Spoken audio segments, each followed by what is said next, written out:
ఏదైతే కేంద్రంలో బీజేపీ మోడీ పాలన ఉందో, ఏ రకమైన దుర్మార్గమైన పాలన చేస్తుందనే విషయాన్ని కూడా ప్రత్యేకంగా మన వాళ్ళు చెప్పడం జరిగింది.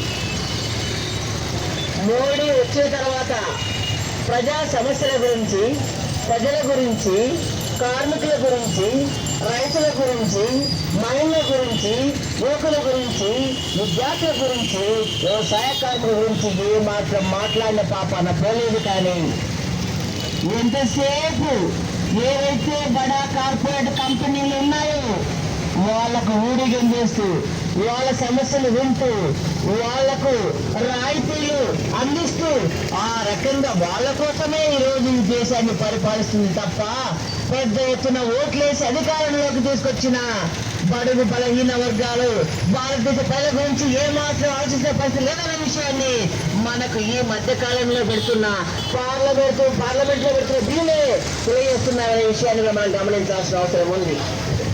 ఎందుకంటే ఆయన వచ్చిన తర్వాత కరోనా వచ్చింది. కరోనా వచ్చిన తర్వాత ఏమాత్రం ఏదైతే కరోనా ఉందో దాన్ని అరికట్టాలనే ఆలోచన ఏమాత్రం